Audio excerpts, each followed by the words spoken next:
Folks, welcome to Werewolf Radar, your premier paranormal preparedness podcast. My name is Roger Norquist. And I am Nate Bolden. And today we have the wrapping up of our October Spooktacular series. It's the end of October. I hope we've all been properly scared. I've been watching some horror films. On Halloween, I'm going to go watch Kokorembo, or Hide and Go Seek in Japanese. And it's that anime where the kids all die. I want to say that it's a good one. It's a very good one. But it's not rated well for some reason on Amazon, but it is one of the spookiest one-shot animes I've seen. And it's about the loss of tradition into modernization in Japan when you read way too far into the story. Now, Nate, I would like to give you the skull first, because I'm going to end on 3 stories that I gathered from our friend podcast, Spooky Appalachia, and 3 stories that they recently told on their own YouTube channel. Check them out, Spooky Appalachia on YouTube. So here's the speaking skull. Please do what you need to open up the 6-sided box. no, I guess just a box. I was literally watching a thing with Clive Barker earlier. He's the one that did Hellraiser, right? Yeah. Yeah. That second movie, man. Second and the first It movie. Also featured the director of the second movie. They taught me some things, such as hell isn't always as bad as it can be, but it is dark. But it could be worse. It can be worse. I like the part in Hellraiser. Is it the first one? When the dude's all being punished for his lust, and there's just a bunch of like women in like a visceral film that he can't touch, and he's all like, I hate it here. That's definitely in the second one. Yeah, weird scene, man.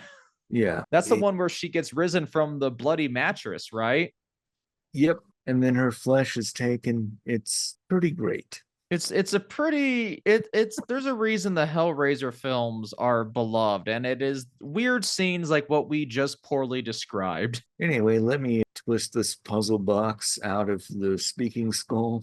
Be careful now. If you do it wrong, Pinhead will say hello. If you do it right, he'll shake your hand. What a fun thing for the Cenobites to do.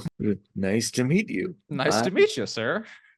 I thought we were the fucked up people. I have a series of haunted sites in Virginia.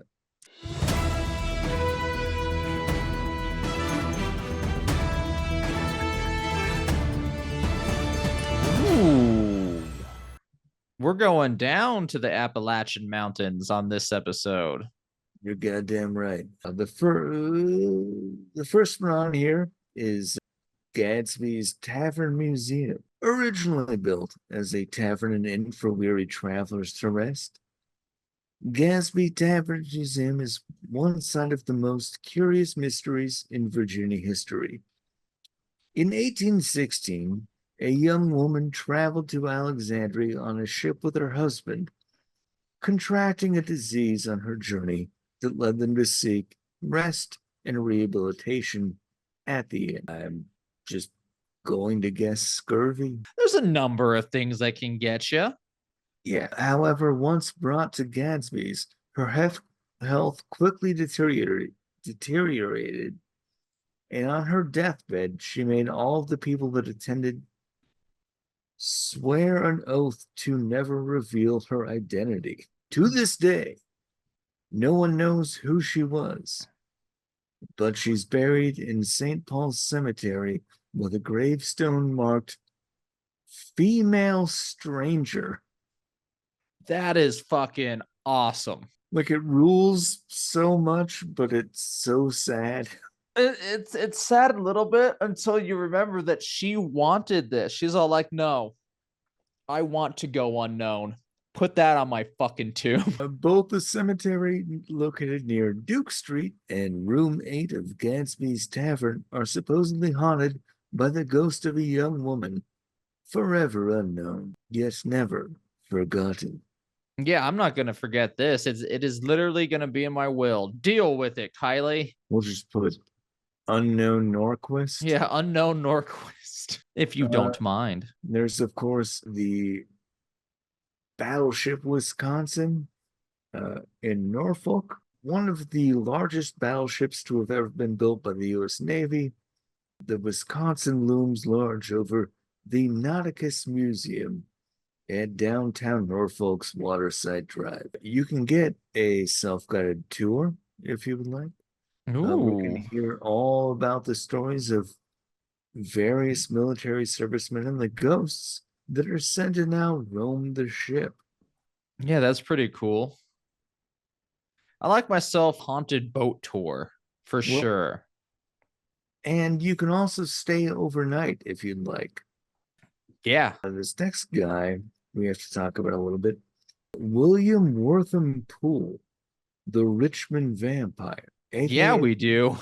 What? aka the Hollywood Vampire. There's so many vampires of American origin that I have never heard about until this show. Well, this guy is buried in Richmond in the Hollywood Cemetery, and the W. Poole, the mausoleum that he's buried in, looks like fangs.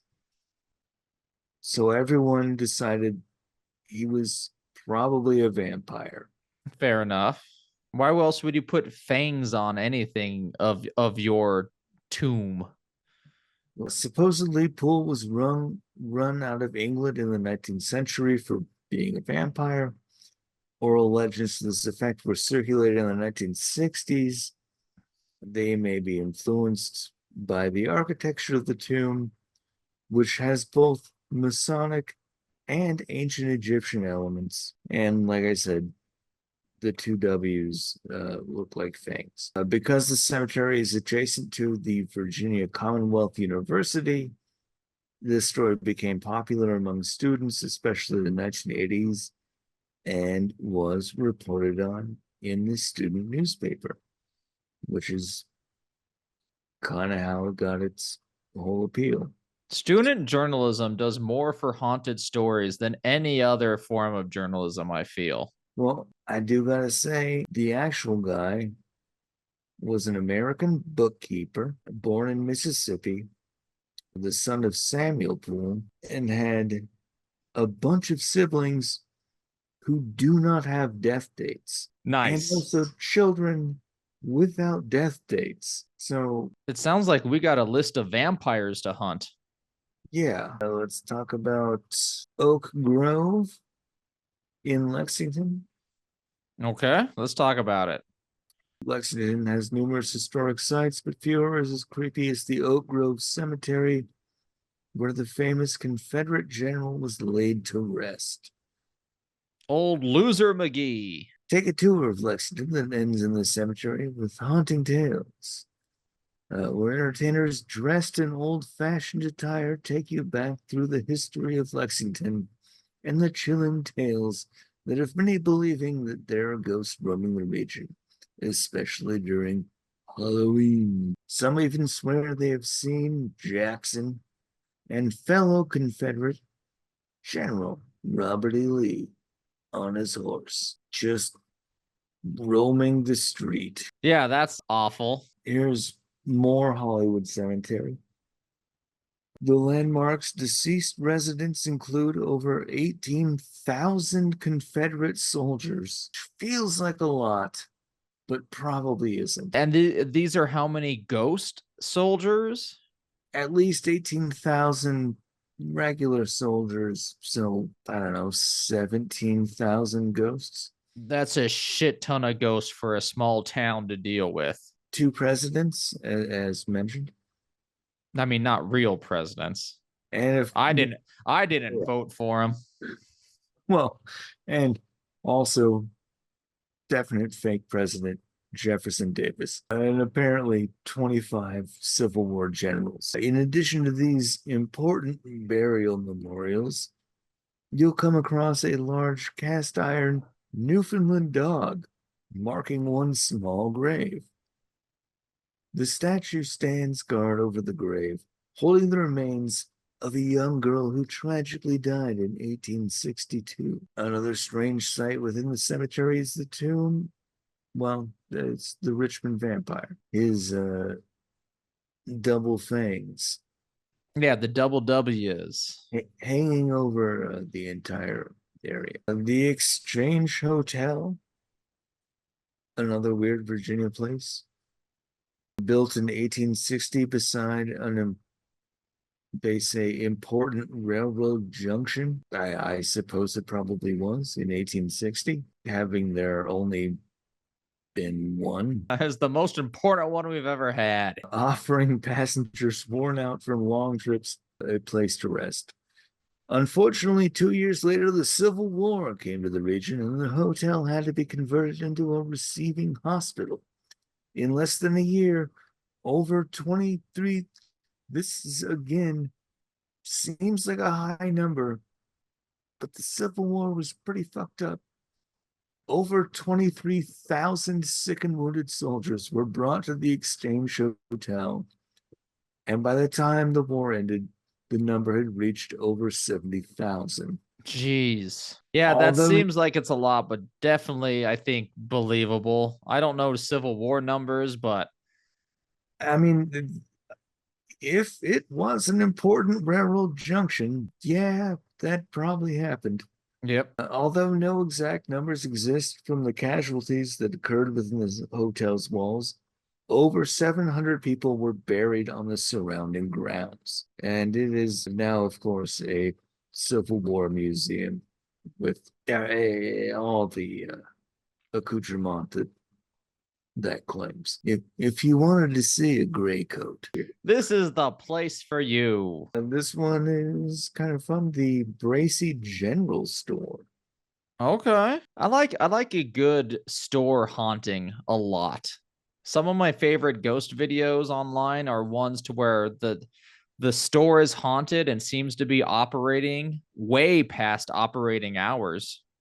Oh, yeah. And this is gonna give. It's one of the earliest general stores in the area. Apparently, it was opened in 1900. The Bracy General Store brought in locals of all sorts of goods and household items, even carrying coffins for more unfortunate occasions. An early Walmart. Yeah, they had everything. In addition to Bracy residents looking to stock up on home supplies, the general store was frequently pursued by travelers passing through town, as the store was located again near a train depot. Truly good location. You want that location more than anything, even if it comes with ghosts. While no specific tragedies are credited for the hauntings, current townsfolk say that the restless traveling spirits can still be seen walking briskly into the store.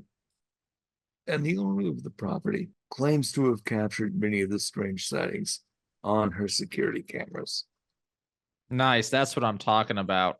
If there's a reason to get a security camera, it's definitely to catch the ghosts. I also like the idea that they're just shopping, like slowly moving different things to the register. Yeah, then putting them back and thinking, no, I don't really need this. Completely invisible. The St. Albans Sanatorium, of course, is haunted. There were a bunch of, I guess, early trials about electroshock therapy and lobotomy happening at this place. Oh, so it was a one-stop shop all for real.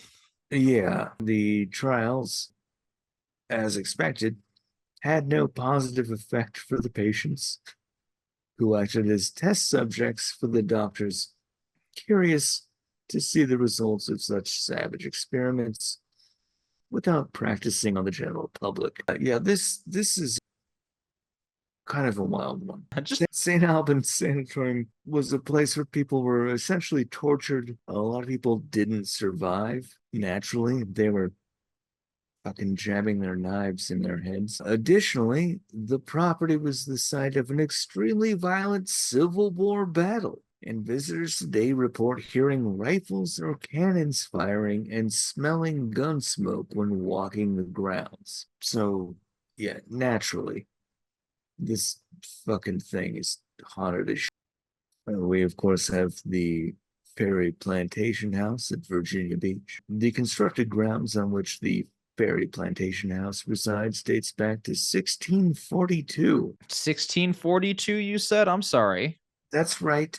I did say Okay. bad year for everybody. Just everyone in the area. When the second ferry service in Hampton Roads began carrying passengers across the Lynnhaven River to plantations and the county courthouse along the waterway. After the ferry closed, several buildings were erected in succession, only to be torn down or destroyed. I'm guessing during the Civil War. Yes, as well will I.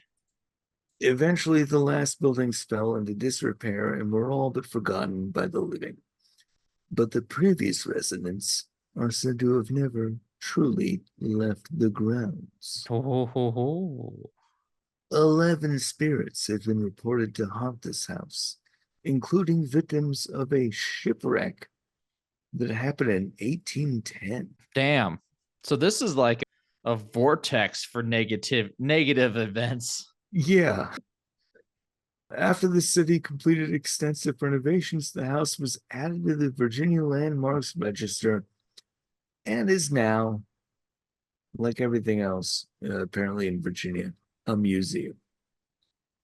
Good museum country over here. We can end with the Timothy Hill House.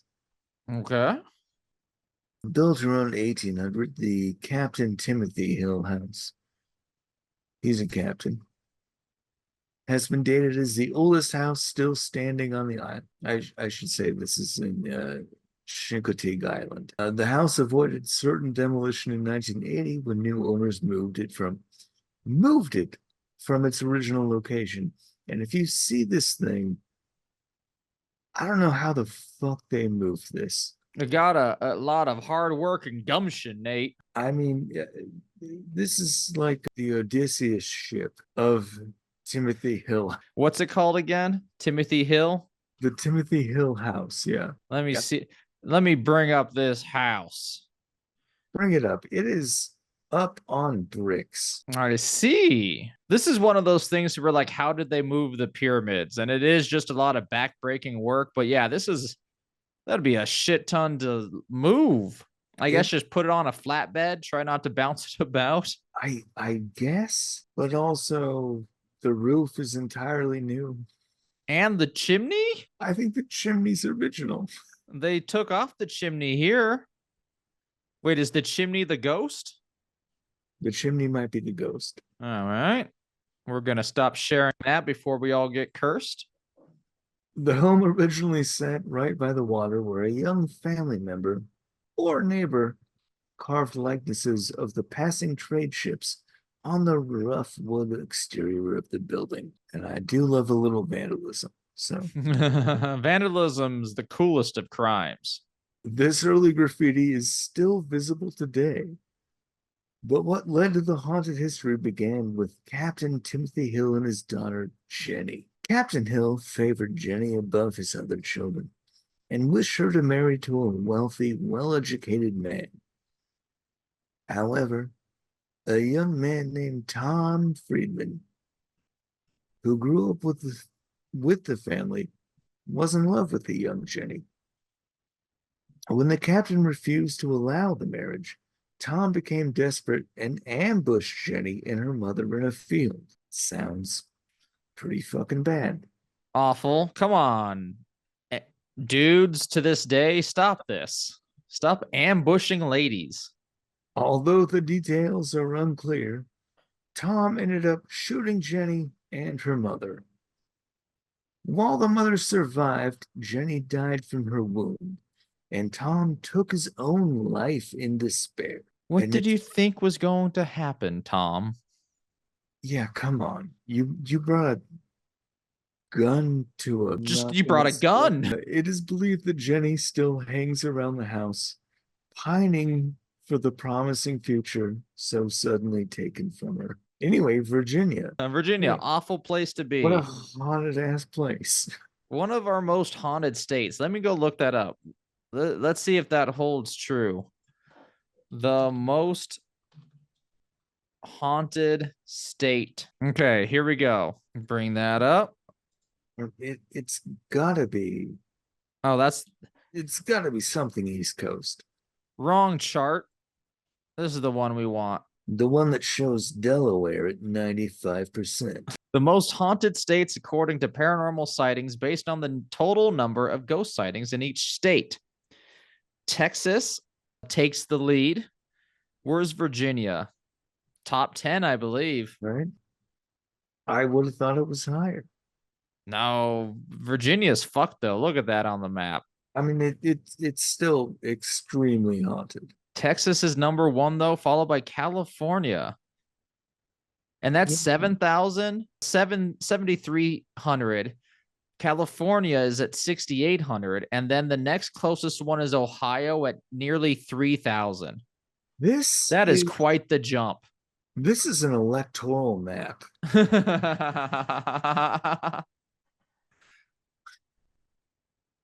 This is what our country would be if ghosts were allowed to vote. Well, and according to some, they are. They should be allowed to. If felons should be able to vote, so should ghosts. That's the Werewolf Radar stance here. All right, Nate, may I take the speaking skull so I can wrap up this episode with some very spooky stories collected by our friend at Spooky Appalachia.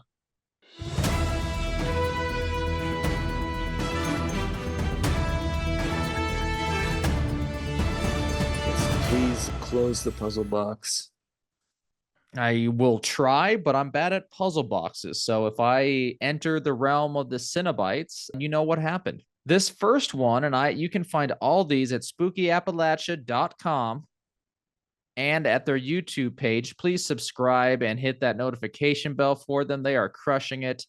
They have some very spooky tellings of everything that comes their way. The Appalachian Mountains, as we are all aware, fucking haunted by everything. Oldest mountain range in the world, and they got the ghosts to prove it. So this first one is titled The Roanoke, Virginia Hellhound Encounter. Oh, fuck yeah. And it starts as such.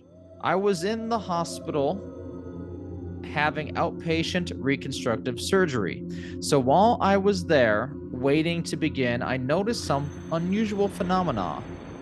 Small objects made of light flying or orbs flying around. Let me say all that again. Small objects made of light, orbs flying around in a couple of places and moving through the ventilation system, which I thought was very strange.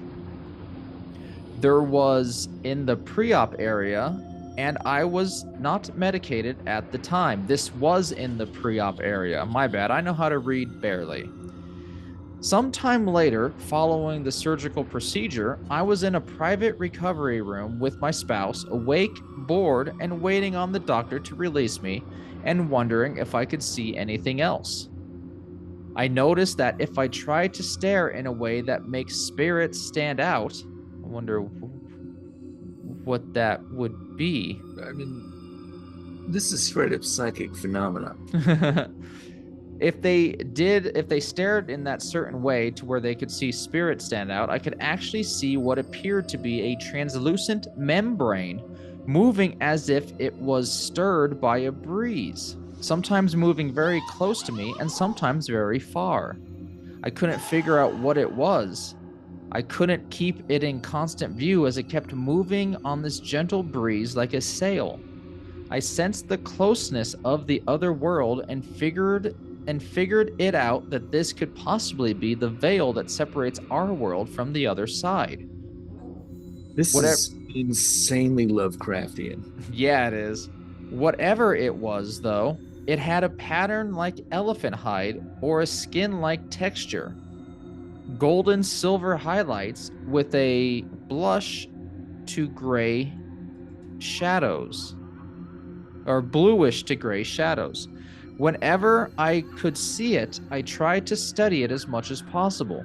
It was fascinating, and I was determined to memorize what I was looking at to help me research exactly what it was. Now, by this point in time, I was completely cleared of the anesthesia and other medications except for perhaps some painkillers. I was lucid and finally cleared to go home. We were simply waiting on wheelchair transport to take me to the car.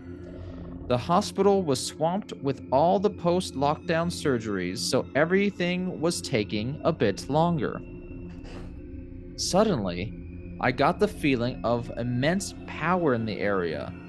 Something I knew meant to be still and passive as something you might not want to be seen by was about. Then at the same time, I heard a deep in the chest rumbling growl, but not a snarl, a growl. I was trying to look at this veil material in front of me, so the veil was between me and the open hospital door looking out into a busy corridor where the growl was coming from to the right. My immediate thought was someone moving heavy equipment like a tool chest down the hall, but the sound was organic, not metallic, and yet not right for any animal that I have heard. I was staring at the veil, so I instantly switched my focus to the hall and watched in shock as into view a silhouette of a smoke-colored, vaguely wolf-like canine charged across the doorway. It seemed slightly larger and much thicker than a German Shepherd, with deep chest and stocky neck and a shaggy mane of hair around its broad, heavy shoulders. Yes, the body was lean and tucked up into the solid hips. The tail was straight out behind like a wolf as it ran. The muzzle was too pointed for a wolf, however, more like a Doberman, but with a solid jaw and slooped stop forehead. I could make out no features, unfortunately, only the shadow of it, as it was cut out of a shadow, like it was cut out in a shadow play. It was gone in an instant. I don't like the idea of a dog man inside anything. It was gone. It's fine if a dog man attacks you from under a railroad bridge or some shit. This is inside where you're supposed to be healing. Yeah. It was gone in an instant, but burned into my mind. I could vaguely hear it for a moment more going down the hall, and then silence. I knew the coldness in my gut, the electricity, and I could feel that this was a hellhound. And that it was here for someone. I didn't know anything about what was going on the ward, but a moment later, I heard commotion at the far end of a hallway, a lot of loud talking, mostly female voices, some male, and then within perhaps 30 seconds of my seeing this creature, there was a code blue called at the end of the hallway and more commotion. Hate it so much. Then people with the crash cart going down the hallway and sounds of things happening, and then quiet. And a little later, the transport came to take me from the ward, and I don't know what happened after that. I wonder if this dog is a Grim Reaper pet, sort like a manifestation of death in something that is almost human, in that like it's something that a human can relate to. I mean, if dog men are, and not a dog man, this is a wolf, but for sure like some werewolf energy to it. I mean, that's horrifying to see it and then know that someone left their body like it went. I would rather see the Grim Reaper. You can play chess against that, maybe win. Now, I don't know if this thing's going to let you win. You've got a shot. The next of our three tales from Spooky Appalachia. Once again, check out their website, check out their YouTube page. Make sure you subscribe and follow everything that they do. The Haunted Cabin of Northern Georgia. And the picture they chose for this, just horrific. No. All right, here is that tale of horror now. My name is Anna, and I absolutely love your channel. So do we. Back in the olden days in the mountains, there was a cabin that a man lived in. His entire family died of a fever. This is, boy, the most Appalachian thing already. Yes, when he grew old, he basically became a hermit, rarely leaving the house. As time went on, rumors went around that he was really very wealthy of a man and hid his gold and silver under the house. After an evening of drinking, some men were discussing it and decided that they were going to pay him a visit and take it. Yeah, that makes sense. As you might have guessed, the old man didn't have much, so he had nothing to give them. Angered by this, one of the men took an axe and ended the poor man's life. After this, the man's home was empty for a number of years. Finally, a wealthy oil tycoon purchased the house and property without even seeing it first. He wanted it for his hunting trips, for him and his friends. I said it was the most Appalachian thing, but now He decided to go stay the night and check the lay of the land out. The second he saw the place, he felt extremely uncomfortable. good.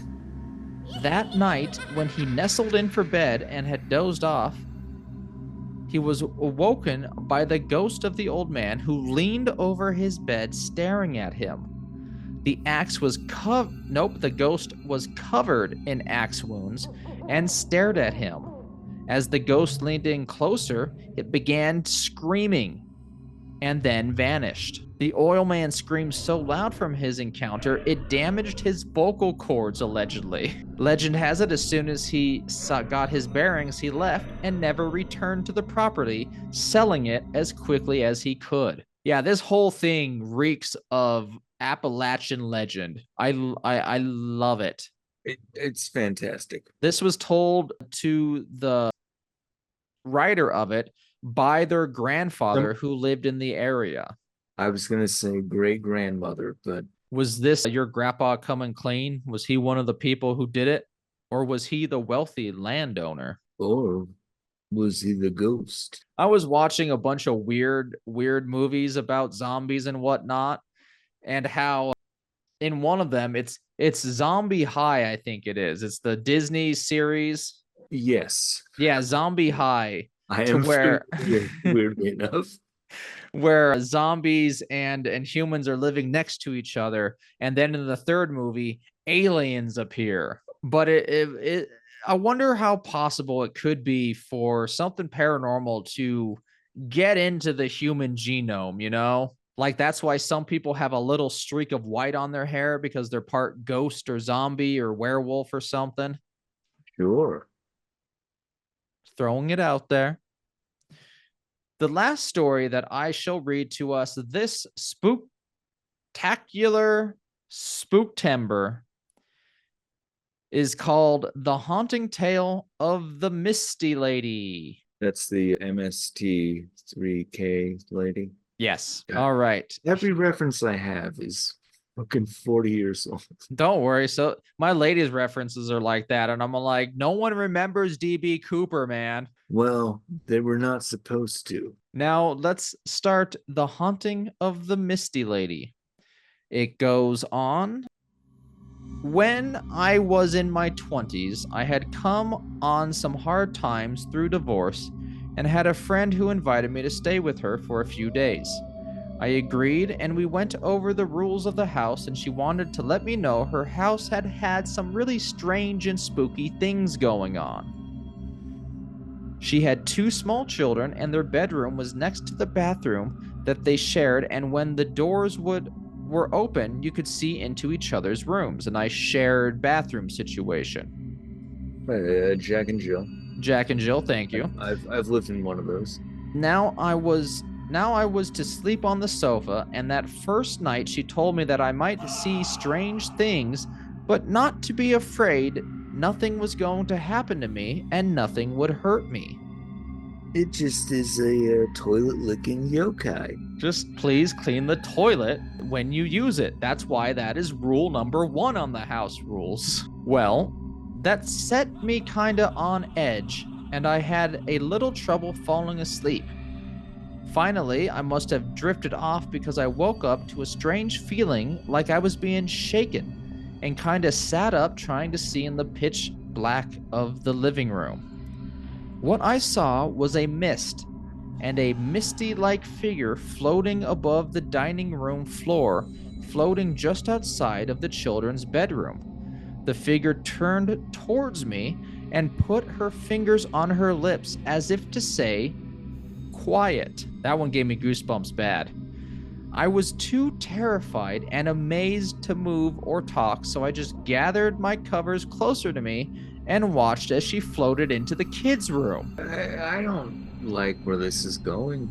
I jumped up and crept up to the dining room just to see if she was still floating around and if she was in the kids' room for real. As I looked around the doorway inside the room, sure enough, she was still there, just misty and floating beside my friend's little boy's bed.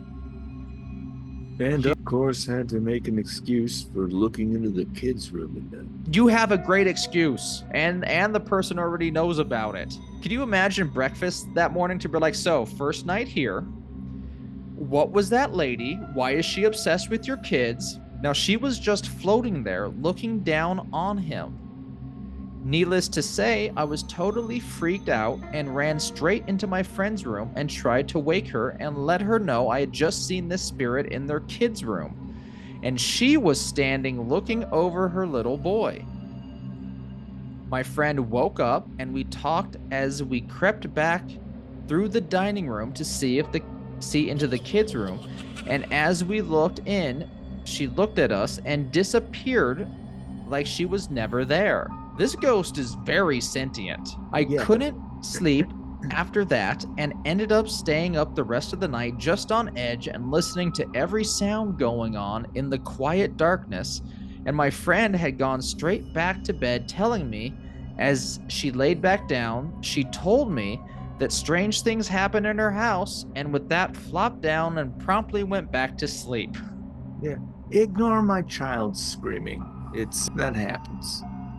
Well, in the morning, when we got the kids up for school and picked up the bedroom and made the beds before taking the kids to school, we went back to the house just to hang out and eat a little snack, and we decided to vacuum the house.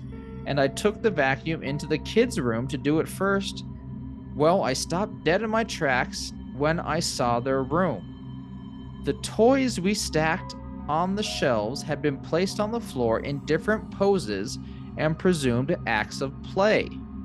It was covered in broken Legos. The crayons were on the floor, and there was one in the crease of the coloring book. The little boy's trucks and cars were set like as if they were being raced, and the little girl dolls were set around the room like she was right there playing with them. One was tucked in the bed, while one was in a little rocking chair, and another of the little teddies was sitting on the rocking horse. I was so freaked out, I immediately started gathering my things and asked for a ride to another friend's home. As we drove, she wished I would stay because she was scared to be there alone, but had no way of moving from the home. All that I could say was sorry. But I couldn't handle that every night, and maybe she should go stay with some of her kinfolks until she could sell the house. I thought of her often, and after I was safely out of the house, I never wanted to visit her there again. Later on, I heard she ended up selling the house and wondered if she told the buyers about the Misty Lady. I mean, I think legally, well, you don't have to. We had our friend and comedian Eugene Kenny on the show, and those aren't things you have to disclose. You don't have to say shit about hauntings. You have to say, I think if someone dies there, you have to. I don't even think that. Do I have to tell someone a person died when I sell a home? Do landlords or sellers have to tell you if someone died in a house? The answer is no. In Colorado, this is from KDVR, our Fox 31 News affiliate. They are Right. not required to tell you. You can ask about it and they may tell you, but the information does not affect the physical condition of the apartment or house. So they are not legally able to legally required to tell you. So there you have it, Nate. They do not. All right. Then I guess we don't know if this is a ghost of woman who died in the house or just some random apparition, which is far scarier. I don't want either one, and they seem to be very infatuated with the children, like setting things up for them to return to be like, look, I set it all up for play. My doll is on a riding horse now. And the whole I hate it when ghosts command you to do something. That's a freaky thing for stories when it was all like, Yeah, that's fucking creepy as shit. but it could be benign, to where like, don't scream, you're gonna wake the children. I'm just going in to check on them. All right, so it could be kind of a nice Nice ghost. nanny situation. However, the friend's tale to when she was leaving her friend and her friend was like, please don't go. I can't sleep every night. I have to take many. I'm putting this in her mouth, but I assume she's taking a lot of medication to help Yeah, her sleep if she's so scared. yeah, that's extraordinarily weirding. And scared in the day too, which means it's happening all the time. I once again am bringing this back to the Exit 8 and Platform 8 games. But if that was your life to where you're just constantly going through different anomalies Yeah. as you do your day livings, that would wear me the fuck down. Well, yeah, no shit that she's unable to sleep. It's she's basically doing a gozer. Well, that wraps up our October Spooktacular series here on Werewolf Radar. We hope you liked what we did all of this October. If you want to, please check us out wherever you can find us. That's pretty much all audio podcast platforms. YouTube, make sure you hit that like and subscribe button. We have a website, werewolfradar.com, to where you can listen to all the episodes, old and new, plus links to our merch store, our Patreon, and that's patreon.com/werewolf radar, to where you can give us a small financial donation and become a Dark Council member and get extra episodes, plus other project updates. I'm working on a documentary like thing specifically about the book Chariots of the Gods right now and Which, how wrong it like, is. that is an undertaking.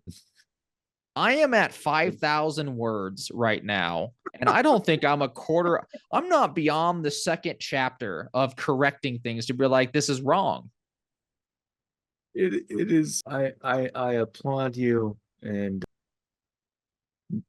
have I ever wanted to be your friend more? I'm also working on a video game, but I'm learning programming, but you can find some of the updates on there.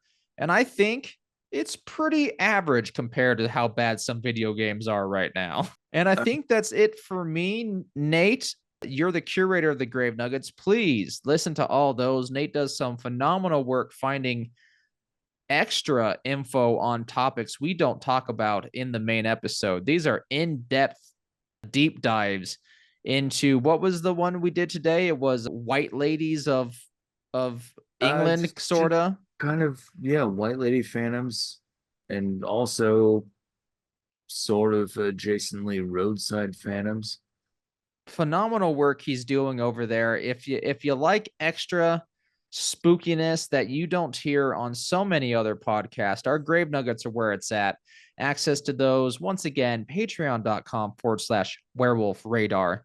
But we also have a Twitch channel. That's twitch.tv/werewolf_radar. And social media, we're not really on it right now because it sucks and I don't wish to take part of it, nor do I have the time. Yeah, it's too not worth it to bother. That's why we have a website and a Discord, which you can find the links of in our YouTube videos. And that's really where the Werewolf Radar Nation is right now. Where you can talk to us directly, suggest things, see what movies we're talking about, video games we're playing, random paranormal news shared by you all. It's the best place right now, a closed social network to where it's just us cool guys. Cool guys. And it is the end of the month, so let's do a nice patron shout out to those who are supporting us in this month of October. Are you ready to do some howls, Nate? Let's do some howling. Excellent. On the start, as soon as I organize it, we have Nick Bailey, Spooky Appalachia, Phil Corridor, Michael King, Melinda Metz, Janet Bravo, Dylan Gutierrez, Bob Ryan, AWOL 51, Tobias Livingston, the most well-prepared dead guy, Necro Phil, Marcelo Duran, Major Consequences, Alicia Coy, From the Cheesebot O'Doom, Amanda, Abby Claboo, Ryan Flint, Jake Specht, Akirian Soldier, Dakota Vincent, Brian Ely, Adric Hinkle, and our Chancellor of Madness, Egon and Felix. Thank you very much for what you do to support us. We cannot run this show without you. You make all the projects that we're doing and content available. So enjoy what you're putting out in the world. This is your guys' fault, and thank you for it. Now, on the count of three, Nate, let's wrap up this Spooktember episode with our sign-off line for everyone. Please tell your friends. On the count of three, 1, 2, 3. Punch the sky. Spaceman Joe.